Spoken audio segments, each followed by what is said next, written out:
A quick thing before we get started. As a listener of Impromptu, you obviously value different perspectives, and you understand that journalism is more important than ever.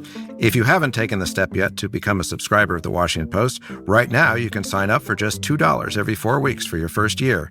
And after that, it's just $12 every 4 weeks. You can cancel anytime. You can grab this offer through the link in our show notes, but don't wait. It's only around for a limited time. So hit pause and check out the show notes now. Or go to WashingtonPost.com/subscribe. That's WashingtonPost.com/subscribe. Thank you for listening, and hope you're a subscriber soon if you're not already. Okay, here's the show. Natasha and James, what is the ugliest part of the big, beautiful bill?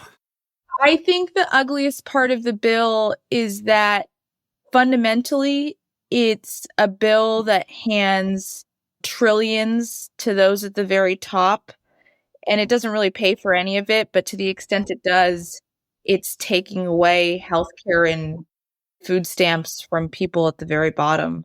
James?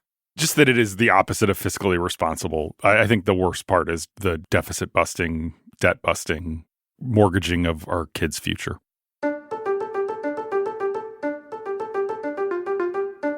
This is Impromptu from Washington Post Opinions, a show that brings you conversations about the news we can't stop thinking about, even though we have switched our televisions from CNN to Animal Planet.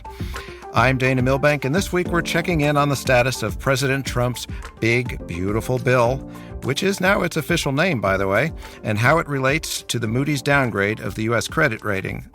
President Trump and House Republicans are trying to push through a massive tax and spending bill that extends the 2017 tax cuts and is the central pillar of Trump's legislative agenda. But they are not making it look easy. Conservative holdouts want even deeper spending cuts to Medicaid and renewable energy, while blue state Republicans want higher tax breaks. Trump went up to the Hill Tuesday to twist arms, and Mike Johnson hopes to get it all through the House this week. But even if he succeeds, it will be rewritten by the Senate. So today we're going to talk about whether Republicans can somehow reach agreement and what all of this means for the fate of Trump's agenda on the Hill. While Congress may have a problem with deficits, I, by contrast, have a surplus of wisdom on today's panel. Colleagues, please tell the listeners about yourselves and your gold-plated credentials. My name is Natasha Sarin. I am a Post columnist, a professor at Yale Law School, where I teach tax and corporate finance, and I run an organization at Yale called the Budget Lab, which is very focused on these issues. So it'll be fun to talk with you. I'm excited to have Natasha here. I love reading her column. I'm James Hohmann. I'm a member of the editorial board here at the Post. Wonderful to have you both, particularly Natasha, who's an actual expert, right. whereas James and I are just bullshitters. So, while Republicans haggle among themselves over how much to slash Medicaid and food stamps, credit rating agency Moody's on Friday specifically called out the bill for adding to the deficit and the fiscal mismanagement of recent years. Natasha, please explain why Moody's is so concerned about the GOP bill and about the American fiscal picture. Yeah, and I should be clear that this isn't like a particularly new phenomenon or specific to this reconciliation package, right? Because Moody's is the last of the big three to downgrade the U.S. Fitch cut our ratings in 2023, and S&P did around the debt ceiling dramas in 2011. But I think the fact that they chose Friday of last week was not a coincidence, because if you read the downgrade, it is all about how we are not on a fiscally sustainable trajectory. There is no sign from policymakers that they're going to move towards the type of deficit reduction we need to take seriously the sort of fiscal challenges that are ahead. And if you look at this reconciliation package, it's not making this problem better. It's making it much, much worse, because what it's going to do is it's going to increase deficits by our calculations at the Yale Budget Lab by somewhere between $3.8 and $5 trillion over the course of this decade. And that 5 is more likely, right? Because a bunch of what they're doing to try to stay under these reconciliation instructions is a bunch of sunsetting or temporary nature of these tax provisions. But this whole legislation is about extending stuff that was supposed to be temporary. So you have to believe that in a couple of years, they're going to do it again in ways that are going to be deficit busting. I'm shocked that there are gimmicks involved.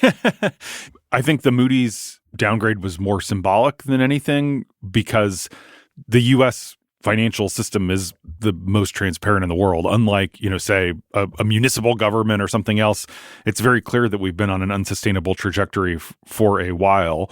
And they are doing this based on where we are clearly headed in the next few weeks. Mm-hmm. So the bond markets, which I don't pretend to understand, are, to use a technical term, sort of freaking out again. The yields are spiking. Maybe it's in response to the sort of things Moody was talking about, but also inflation fears with the tariffs. Now, Trump and his allies say there's nothing to worry about here. The big, beautiful bill, once enacted, will be rocket fuel for the economy. I think I see Natasha shaking her head. So what do you see happening with the economy, both in the short term and in the long term? So I think that there are many pieces of this that should be troubling to all of us. One is that this bond market freak out is not actually the first bond market freak out we've seen in the last even few months. So that is the technical term. Yeah, exactly. Yeah, good. And the reality is that what happened around Liberation Day with all of these tariff policies that have been incredibly chaotic, right? The tariffs have moved like 50 times in the last 100 days. The bond market started becoming nervous. And that nervousness was especially troubling because it was at a time when the stock market was declining pretty substantially. And normally when stocks are down, people are like rushing into bonds because they're taking their money out of the market and putting it into something that feels safe. And what that moment taught us is that treasuries don't feel as safe as they once did. Mm-hmm. So Republicans on Sunday night managed to just squeak the bill through the budget committee with several of the hard right fiscal hawks, quote unquote, voting present to let it happen. As Natasha just noted, we're looking about adding an extra $5 trillion or so to the debt with this bill. Do the new warnings about the country's deteriorating fiscal picture give these last few fiscal hawks any leverage, James? Or have Republicans pretty much decided they only care about the debt when Democrats are in charge? The latter, unfortunately. Okay. I think it gives them a talking point, but it's a relatively small number. The momentum is on the side of getting to yes. Trump is twisting arms. All but really Thomas Massie want to figure out a way to be able to vote for this. So I don't think it actually gives anyone pause, certainly not in the Speaker's office or the White House. They're determined to throw this hot potato into the Senate. And so they're going to use whatever gimmickry they need to and make whatever deals they need. And frankly, a lot of those deals are going to end up being to spend more money or to be more gimmicky. I don't think that they're actually going to look at the real size of government. And also, I think they're just not really focused in this debate on what would actually spur growth. The tariffs are a big headwind. And then a lot of the temporary nature of this, especially for businesses and expensing, makes it really hard to actually plan ahead. If you think all these R&D expensing kind of things, you won't be able to get reimbursed for after Trump leaves office. A lot of things are set to expire in 2028. If they really were focused on trying to make a pro-growth bill, they would be doing it very differently. Mm-hmm. So the one thing I want to say is I hope that James is overly pessimistic in that fiscal discipline once was like a defining issue for many Republicans. And as this legislation moves to the Senate, ultimately it's going to have to change. And you've already heard senators say they're basically going to have to rewrite the thing. And then there's going to be negotiations about what the ultimate package looks like. And I hope that there is some scope to think about these fiscal issues. The president, I don't think that this is actually going to happen, but I will say he did lay out like maybe we can see tax increases at least on the top of the distribution, right? He put out this millionaire's tax, which isn't going to do the whole job, but it's going to raise $400 billion. It is in directionally where the package should go. So I don't know, maybe I'm just trying to look for hope in the legislation, but I hope that some of the warnings are actually going to hit them and where the 10-year treasury is going to be meaningful. The thing that I don't really get is we've been hearing these alarms about the rising debt and runaway entitlements. I mean, for a quarter century now, maybe longer than that. And then the doom never quite comes and we sort of muddle through. Is it further out than we realized? Or could maybe we can just like deny gravity forever? So I don't think you can deny gravity forever. I will say the sort of academic literature that has been focused on trying to identify these thresholds where you cannot cross. So there was this Carmen Reinhart and Ken Rogoff around the financial crisis. They had this number that if you get past 90% debt to GDP levels, then it's a drag on growth and really problematic for the economy. And we like blew past that, right? And we blew past 100 and we blew past 110. And part of the problem for the like fiscal conservative caucus, supporters of fiscal responsibility, like James and I, is that, and you, Dana, is that I'm just an honorary member of that. Yeah. Is that we have a bit of boy who cried wolf energy. You know, we keep saying that you can't get past here and you can't get past here. And the reality is that no one really knows where that cliff is, and you're not in a crisis until you're in one. But as we do take actions that are more and more fiscally irresponsible, we know we're getting closer to the point where these deficits are going to be a drag on the economy, where borrowing costs for the U.S. government are going to go up. And the result is going to be that mortgage rates are going to go up and that car loan rates are going to go up. And you're kind of already starting to see that in the economy. It's just connecting the two pieces is sometimes hard for people to do. Yeah. All right, we're going to talk a little more about what's actually in the bill and whether it'll actually become law. But first, we're going to take a quick break.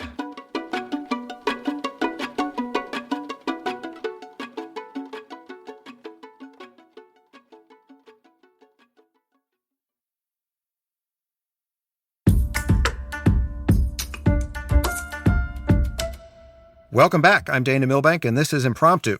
I want to get more into the state of play of the budget bill. As it currently stands, it is 1,116 pages long, which is kind of a middling length for a piece of legislation.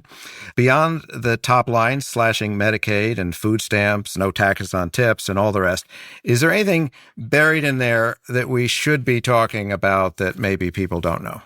Republicans should get a lot of credit for in 2017 when they passed the Tax Cuts and Jobs Act for taking a real axe to the state and local tax deduction, because the reality is the deduction is really heavily skewed to people who are at the very top of the distribution, and it lowers their contribution to the tax system in a way that it makes it so that the rest of this population is contributing more proportionally. And there are sort of strong holdouts in the Republican Party who comprise something called the SALT Caucus, who are pushing really hard to get basically $1 trillion of tax cuts added to the bill in the form of removing the state and local deduction cap. And this is already an incredibly regressive, deficit-busting piece of legislation, but anything that goes in that direction is going to take all the problems and make them, again, I keep saying that, take the problems, make it worse, but it'll take the problems of the reconciliation package and really double down on what is already an incredibly skewed bill, because the calculations that we put out yesterday from the Yale Budget Lab say that what you're doing is you are lowering after-tax income for the bottom quintile of the distribution, because they're the one hit most by the food stamp and Medicaid cuts. And you are giving people in the top 0.1% a $300,000 tax break.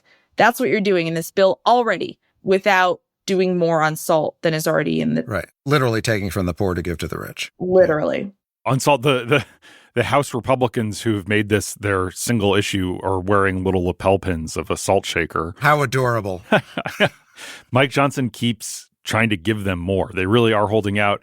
One of the ironies here is that the narrowness of the Republican House majority means that basically every member of Congress gets to be a senator right now. You know, everyone gets to be Joe Manchin. And so you have this group of 5, members from New York, New Jersey, and California who are holding out for what would essentially be $1 trillion cost. And Johnson's trying to do phase outs. He's trying to come up with a number, a cap for how much. And these guys keep saying they want more. I think that they're going to end up getting to yes, but it's going to be a real budget buster. So who caves here? Like, do the hardliners cave and say, never mind on the fiscal responsibility? I mean, every time I've been watching Mike Johnson and the quote unquote moderates, they're the ones who just sort of cave and swallow it. So vote scheduled for Wednesday. What do we see happening?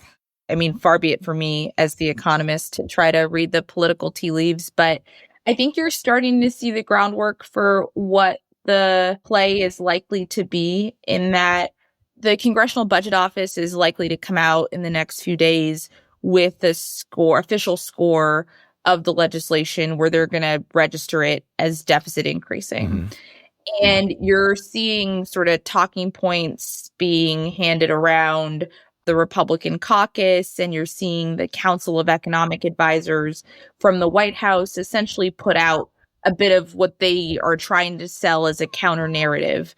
And the counter narrative is that the CBO estimates, which are consistent with every outside group that has looked at this legislation, are wrong. And they're wrong because they're missing out on the huge growth potential that we're going to unleash from doing all these tax cuts. We're going to spur investment. Mm-hmm. We're going to do a lot of growth. Businesses are going to grow. People are going to get jobs. People's wages are going to go up. And the problem is the evidence just doesn't support that set of facts. Mm-hmm. It certainly doesn't support it for a bill that really doesn't have that many business tax provisions in it. It's much more about individual tax cuts. But that's going to be the argument, I suspect. And I think that that is likely the grounds on which they're going to try to push, at least through the House. Mm-hmm. Yeah, the attack on the referees is one of the really interesting elements of this story. It's sort of the same way that they try to sideline the media as out to get them instead of just trying to tell it like it is. The attacks on the CBO, which happened in 2017 too, are really fascinating. The original point of reconciliation was it was supposed to be a good idea to reduce the debt and to reduce deficits. And it has warped into this thing where it can essentially now massively increase them. And the CBO similarly was one of those great innovations of the post-Watergate era of let's have an independent scorekeeper who can tell it like it is. And it was fascinating. To Natasha's point, yesterday a bunch of House Republicans came out of a meeting with Mike Johnson, and they were photographed holding what appeared to have been a document written by Newt Gingrich, who wrote in the third person talking about how terrible the CBO was, and they underestimated the amazing growth of the Reagan, Gingrich, and Trump tax cuts. And it was it was classic Newt. But it shows where this fight is heading in the coming days. Okay, so basically the deficit hawks will cave, but they'll pretend that it's not really increasing the deficit. Right. That's my prediction. Okay, terrific. The other thing they could do, of course, is just keep arresting Democratic members of the House, and then they would have an easier time getting the vote across. So each time we've had, these smaller continuing resolutions and whatnot in the past, Johnson has had to go to the Democrats. Are we safe in assuming that they're not going to go to the Democrats, and the Democrats wouldn't be giving them any votes anyway? That's not in play here. That's a safe assumption. All right. I know it's pointless to make predictions, but let's do it anyway. So, with your crystal balls here, does this actually get through? What does it look like? And what are the consequences for his presidency if it does or doesn't pass? So I'll tell you something that I can say with 100% certainty, which is that by the end of 2025, the tax code is going to change really meaningfully. And that's such a cop-out, because the reality is the bunch of this stuff expires if they don't find a way to extend it. Again, maybe by saying it, I make it will it not into being. But you have to think that they're going to come up with some version of a reconciliation package that will pass. I suspect it will look very different than what is passing the House. And I suspect it will include basically, at the very least, an extension of major portions of the Tax Cut and Jobs Act. But what twists and turns we're going to go through before we get there, and what the timing is going to be. I mean, my initial prediction was like December 31st, 2025. So we'll see how far off I end up ultimately. Yeah, we've got that little hiccup of a debt limit in there. Correct. Tell us about the coming default, James. Yeah, and that's a way you might get Democrats to vote for something if it included the debt limit, and something for Democrats like not having the Medicaid cuts. You could have a scenario like that. I definitely think that we're going to have more news cycles of, oh my gosh, the bill's going to collapse. Maybe they won't get this done. And I think they will get it done eventually. The House Republicans really hope to jam Senate Republicans and basically force them to take or leave whatever they pass. But that's just not the way Senate Republicans work. All right. Well, I think this basically guarantees that we're going to be back here talking about this same thing in a week or a month from now. And at that point, I will continue with my new mantra, which is whatever Natasha says. All right. With that, we've got to wrap this up. Thank you both for joining this episode of Impromptu. Thanks, Dana. Thanks so much for having me. It was so fun to do. Pleasure.